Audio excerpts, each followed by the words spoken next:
Hello students, welcome to all of you on my YouTube channel Physics with AK Sharma, and today we will discuss about the RMS value of alternating EMF. ठीक है बेटा, आज हम alternating EMF की जो RMS value है उसको find out करेंगे। इससे पहले हमने रूट मीन स्क्वायर, RMS का मतलब root mean square value of alternating EMF, इससे पहले लेक्चर में हम RMS value of alternating current पढ़ चुके हैं। तो बिल्कुल सेम प्रोसीजर है, थोड़ा सा डिफरेंस है और सारा एक्सप्रेशन एज इट इज है, जैसा कि हमने अल्टरनेटिंग करंट के केस में किया था। तो RMS value of alternating EMF क्या होती है? तो डेफिनेशन बिल्कुल सेम एज इट इज जो हमने करंट के केस में किया था, अल्टरनेटिंग करंट के केस में किया था, सेम डेफिनेशन लिखनी थी। ठीक है, अब यहां से देखो कैसे RMS value of alternating EMF find out करेंगे। तो सबसे पहले हमने मान लिया कि मान लो late E is equal to E naught sin omega t be the instantaneous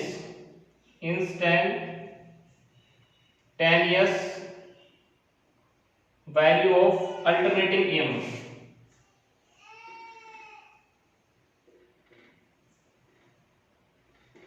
ठीक है, किसी भी टाइम अल्टरनेटिंग EMF की वैल्यू कितनी है? E is equal to E naught sin omega।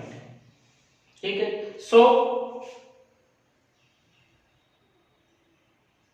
Alternating current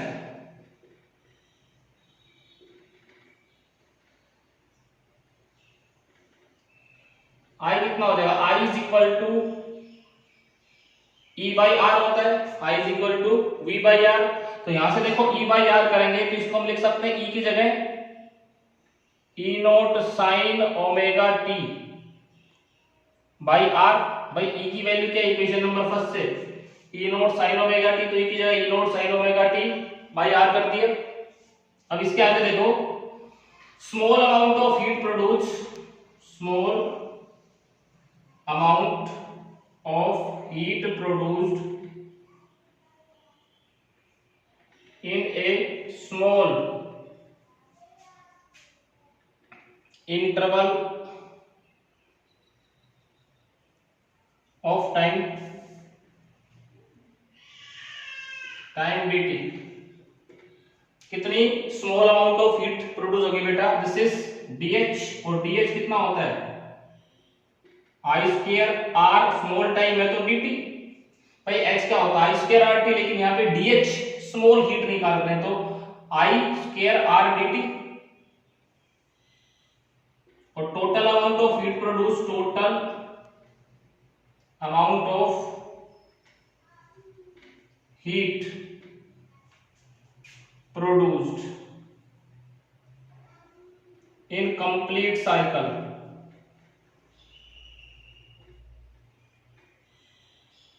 of AC, यानी कि 0 से t टाइम में कितनी हीट प्रोड्यूस होगी। तो उसके लिए हम क्या कर सकते हैं बेटा? उसके लिए हम इसका इंटीग्रेशन कर सकते हैं। तो इंटीग्रेशन करेंगे 0 से t तक तो टोटल अमाउंट ऑफ हीट आ जाएगी। तो मैं इसका इंटीग्रेशन करता हूं, h इज इक्वल टू 0 से t I square R dt, ये आ गया हमारे पास। ठीक है, सेम प्रोसेस किया है हमने। यहाँ पे पहले करंट निकाला, करंट I बाई आर होता है, आर के सर्किट के रेजिस्टेंस है।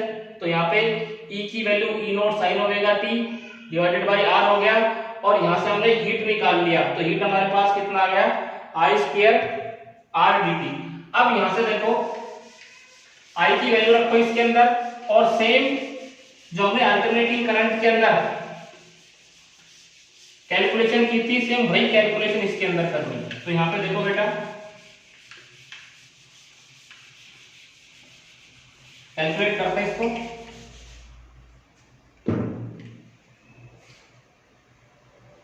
h is equal to integration 0 से t, और I की वैल्यू रख दो। I की वैल्यू कितनी थी?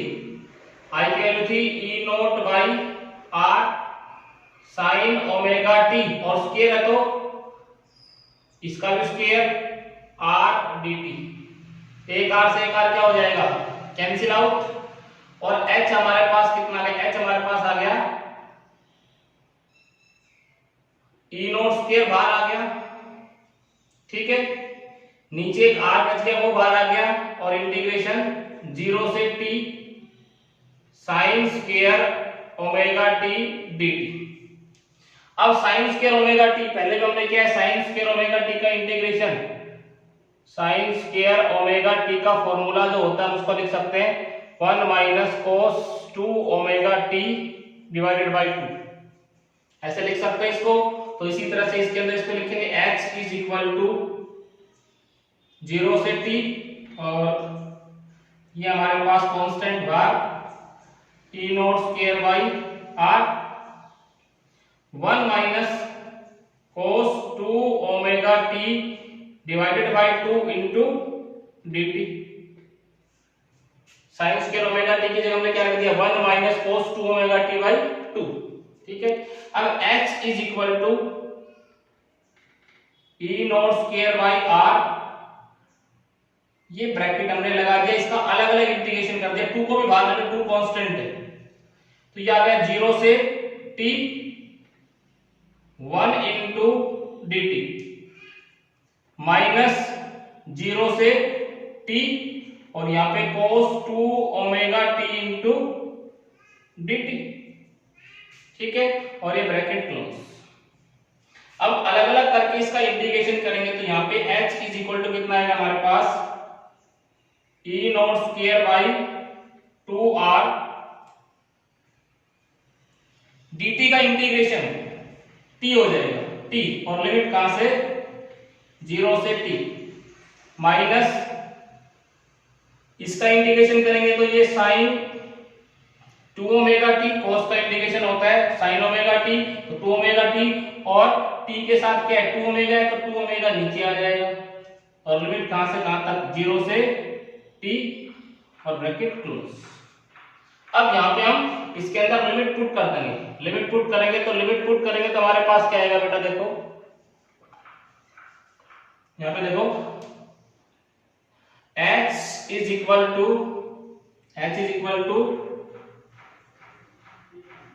e nought square by 2r,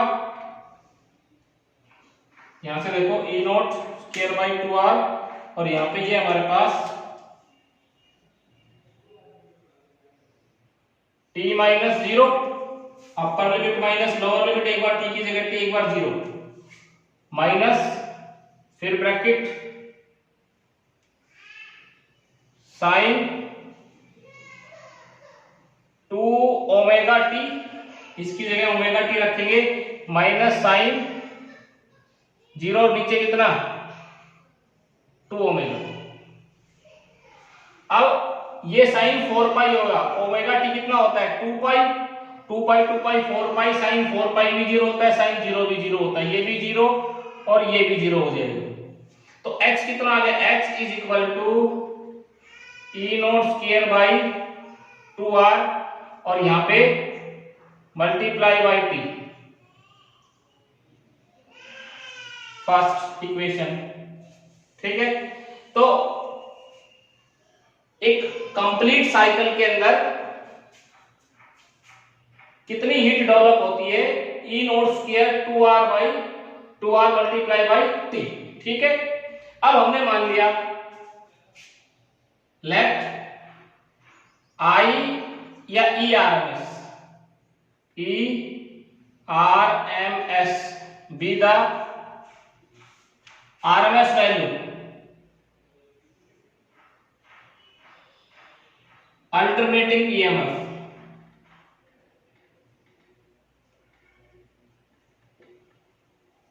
then heat produced in a complete cycle, कितनी हीट प्रोड्यूस होगी टी टाइम में, तो H is equal to I square R t होता है भाई, H कितना होता है आई स्क्वायर आर टी, तो आई की जगह हम क्या रखेंगे E R M S, divided by R इसका होल स्क्वायर क्योंकि आई की जगह, और मल्टीप्लाई बाई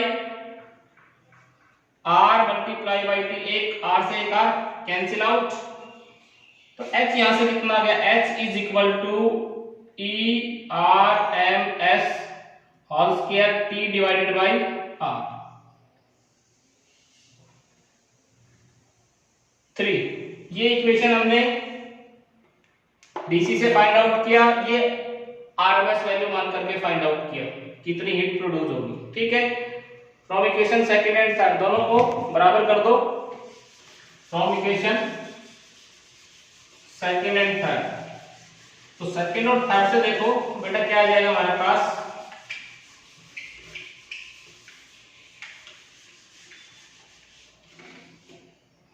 सेकंड और थर्ड इक्वेशन से देखें, from equation second and third, E nought square 2r multiply by t is equal to E R M S square R multiply by t, t से t cancel out, R से R cancel out, E R M S कितना आ गया, this is under root E nought square by 2 और ई R M S कितना आ गया, ई not by root 2। तो इसका मतलब ये होता है कि जो आरएमएस वैल्यू होती है वो पीक वैल्यू का 1/√2 टाइम्स होती है। कितना होता है, 1/√2 टाइम्स होती है। और इसको हम लिखें कैलकुलेट करके तो E R M S is equal to 0.707 times of E nought. Percentage में लिखें तो E R M S is equal to 70.7% of E nought. तो जो ये क्या है, इसको बोलते हैं RMS value, root mean square, root mean square, या इसको और क्या बोलते हैं, वर्चुअल वैल्यू और इफेक्टिव, कुछ भी नाम बोल सकते हो, रूट मीन स्क्वायर बोल सकते हो, वर्चुअल बोल सकते हो, इफेक्टिव बोल सकते हो। और ये क्या होती है, पीक वैल्यू। ठीक है, तो आरएमएस वैल्यू जो होती है वो पीक वैल्यू का 70.7% होती है, पीक वैल्यू का 70.7% होती है। जैसे कि मान लो हमारे घर में एक स्टेबलाइजर है, पहले भी मैंने बताया है, और जैसे हमने स्टेबलाइजर को ऑन किया, जैसे स्टेबलाइजर को ऑन करेंगे तो वो दिखा रहा है E is equal to 220 volt. तो स्टेबलाइजर कौन सी वैल्यू को मेजर कर रहा है, stabiliser effective value root mean square value को, मतलब ये कौन सी वैल्यू, आरएमएस वैल्यू। तो इसकी पीक वैल्यू कितनी होगी, पीक वैल्यू, तो पीक वैल्यू ई नोट कितना होता है, E naught is equal to √2 times of E RMS. लिख सकते हैं इसको ऐसे, इसको इधर ले जाओ तो ई नोट कितना आ जाएगा, ई नोट इज इक्वल टू 1.414 √2 की वैल्यू लगभग 311 वोल्ट। इसका मतलब ये है कि घर में जो हम देख रहे हैं 220 वोल्ट, स्टेबलाइजर 220 वोल्ट दिखा रहा है, तो वो एक बार कितना 311 वोल्ट पहुंचता है, फिर 0 पे पहुंचता है, फिर -311 वोल्ट पहुंचता है, फिर 0 पे पहुंचता है, फिर -311 वोल्ट, फिर प्लस, फिर 0, फिर इस तरह से।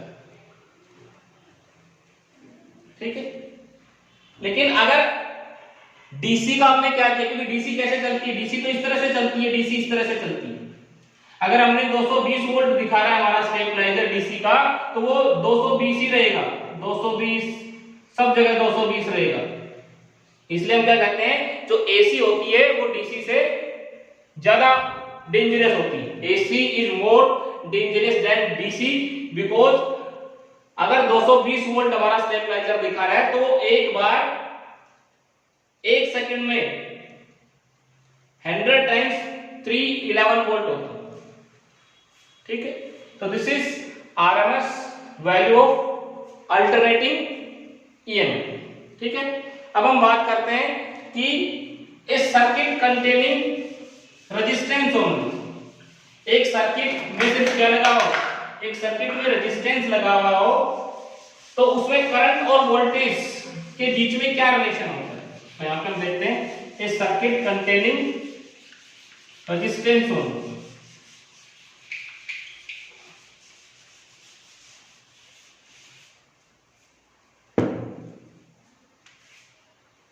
A circuit containing resistance only. A circuit containing resistance only. एक सर्किट जिसमें सिर्फ क्या लगा हुआ हो, एक रेजिस्टेंस लगा हुआ हो। एक सर्किट इसके अंदर सिर्फ क्या लगा हुआ हो, एक रेजिस्टेंस लगा हुआ हो, तो उसमें करंट और वोल्टेज के बीच में क्या रिलेशनशिप होता है वो चीज हम फाइंड आउट करेंगे। तो यहां पे मान लेते हैं लेट ए रेजिस्टेंस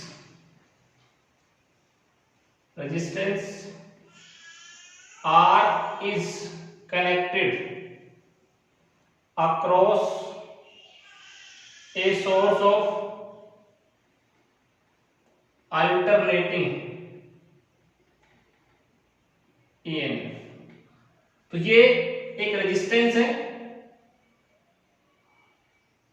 ठीक है, और अल्टरनेटिंग का सोर्स कैसा होता है, ये अल्टरनेटिंग ईएमएफ का सोर्स इस तरह से होता है, ये डीसी का सोर्स इस तरह से होता है, ये पॉजिटिव नेगेटिव, इसमें पॉजिटिव नेगेटिव हम इंडिकेट नहीं करते हैं।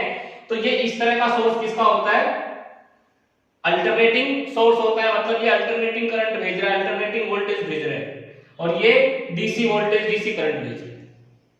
ठीक है, तो यहां पे हमने एक रेजिस्टेंस आ और यहां पे अल्टरनेटिंग सोर्स अप्लाई कर दिया।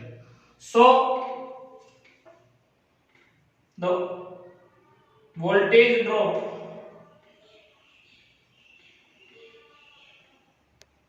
across the resistance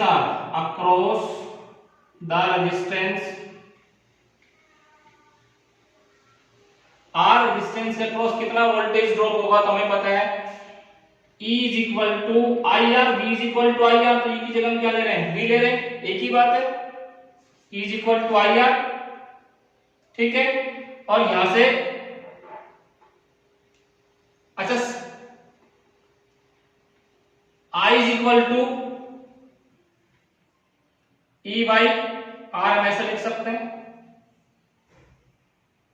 I is equal to E by R।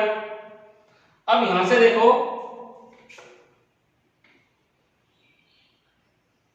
E किसके बराबर है, I is equal to E nought sine omega t by R, भाई E किसके बराबर होता है, instantaneous value, E is equal to E nought sine omega t, यही तो होती है instantaneous value of alternating EMF, instantaneous value of alternating EMF. ठीक है, E is equal to E nought sine omega t. अब यहां पे मैंने E की वैल्यू रख दी, ये आ गई, ठीक है, I is equal to E nought by R sine omega t. अब यहां से देखो I मैक्सिमम कब होगा, यहां से हम लिख सकते हैं दिस इज इक्वेशन नंबर 2, यहां से इसको हटा देते हैं, I is I nought maximum value, भाई I की मैक्सिमम वैल्यू, पीक वैल्यू को आई नॉट से लिखते हैं, I is equal to I nought जब ये फैक्टर क्या हो, ये मैक्सिमम हो, when sine omega t is equal to 1 maximum. भाई साइन थीटा की मैक्सिमम वैल्यू कितनी हो सकती है, 1, तो इसकी मैक्सिमम वैल्यू होगी तभी इसकी मैक्सिमम वैल्यू होगी। तो यहां से देखो कितना हो जाएगा, इसको हम लिख सकते हैं दिस इज I की जगह आई नॉट रख दिया मैंने, और ये कितना ई नोट बाई आर, और मैक्सिमम इसकी वैल्यू कितनी 1 होगी। जब इसकी वैल्यू 1 होती है, इस पूरे की वैल्यू 1 होती है, तो ये आई नोट के बराबर हो जाता है। तो यहां हमने आई नोट रखा, ई नोट बाई आर, और इसकी मैक्सिमम वैल्यू 1 रखी। ठीक है, तो यहां से देखो आई हमारे पास कितना आ गया, आई नोट कितना आ गया, E naught by R. Equation number 3 use in equation 2। अब यहां से देखो आई की जगह I, E naught by R की जगह मैं क्या लिख सकता हूं, ई नोट बाई आर की जगह हमारे पास क्या आ गया, आई नोट और sine omega. This is equation number 4। अब यहां से देखो इक्वेशन फर्स्ट और फोर्थ से देखो, ये इक्वेशन हमारे पास फर्स्ट थी और ये इक्वेशन हमारे पास क्या है, फोर्थ। तो इसमें हम क्या देख रहे हैं कि देखो ये फेज बताता है, ये वाली क्वांटिटी जो होती है साइन और कोसाइन का जो आर्गुमेंट होता है, जब भी फेज की हम बात करेंगे तो ये चीज देखेंगे, ये तो इसमें देखो इसमें फेज कितना है, ओमेगा टी, इसमें भी फेज कितना है, ओमेगा टी। तो करंट भी कितने फेज में है, ओमेगा टी में, और वोल्टेज भी कितने फेज में थी, ओमेगा टी, मतलब दोनों क्या है, सेम फेज में। तो ऐसा सर्किट जिसके अंदर क्या लगा हुआ हो, रेजिस्टेंस लगा हुआ हो, उसके अंदर करंट और वोल्टेज क्या होते हैं, सेम फेज में होते हैं। तो यहां पे हम लिख सकते हैं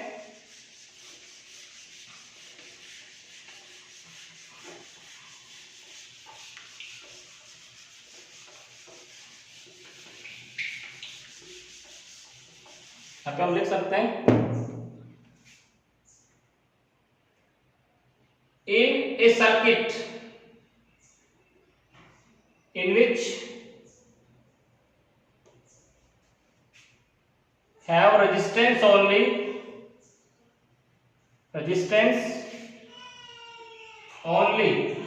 current and voltage are in same phase। दोनों क्या होते हैं, सेम फेज के अंदर होते हैं। करंट और रेजिस्टेंस जो होते हैं, सॉरी करंट एंड वोल्टेज क्या होते हैं, करंट और ईएमएफ लिख सकते हो इसकी जगह, वोल्टेज की जगह। ठीक है, दोनों क्या होते हैं, सेम फेज में होते हैं। ठीक है, तो यहां पे हम इसका फेजर डायग्राम बना सकते हैं, फेजर डायग्राम।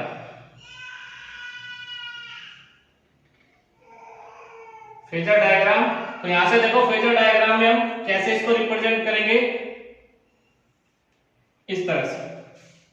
ठीक है, तो यहां पे देखो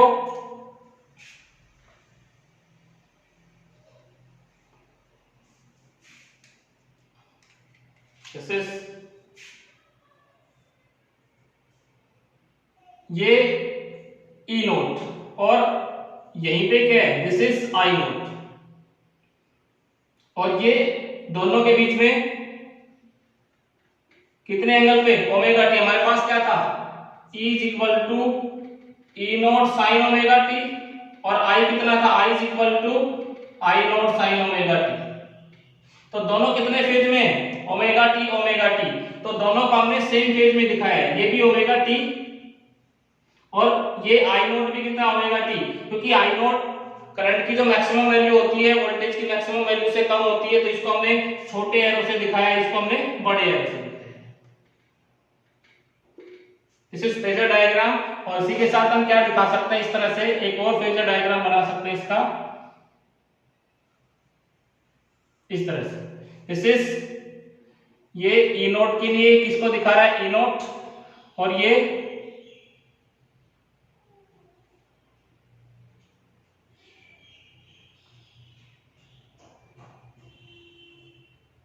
इस तरह से।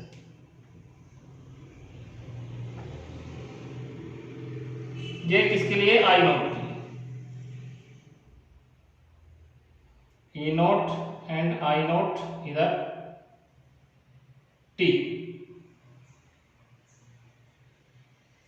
ठीक है, अब देखो जहां पे वोल्टेज मैक्सिमम होती है वहीं पे क्या होता है, करंट मैक्सिमम हो जाता है, और जहां पे वोल्टेज जीरो होती है वहां पे करंट भी जीरो हो जाता है। जहां पे वोल्टेज दूसरी डायरेक्शन में मैक्सिमम होती है वहां पे करंट भी मैक्सिमम होता है और जहां पे करंट जीरो वोल्टेज भी, मतलब दोनों सेम फेज में चलते हैं, साथ साथ चलते हैं। तो सबसे इंपॉर्टेंट चीज इसमें क्या है कि ऐसा सर्किट जिसके अंदर एक रेजिस्टेंस कनेक्टेड हो, उसके अंदर करंट और वोल्टेज दोनों सेम फेज के अंदर चलते हैं। दोनों किसके अंदर चलते हैं? सेम फेज के अंदर होते हैं। तो ये इसका फेजर डायग्राम आ गया कि भाई दोनों कितने एंगल पे इंक्लाइंड है, कितने एंगल पे घूम रहे हैं, ओमेगा टी। ठीक है, और कि हमने इसको, ये 360 घूमता है पूरा का पूरा इस तरह से। ठीक है, तो ये भी ओमेगा टी, आई नोट भी कितना, ये देखना हमें, ओमेगा टी, और ये भी आई भी कितना, ओमेगा टी। तो दोनों सेम फेज में आएंगे और इस तरह से हम इसका फेजर डायग्राम ड्रा कर सकते हैं। थैंक यू बेटा, आज के लिए इतना ही। हम नेक्स्ट वीडियो लेक्चर में नेक्स्ट टॉपिक पढ़ेंगे। Thank you.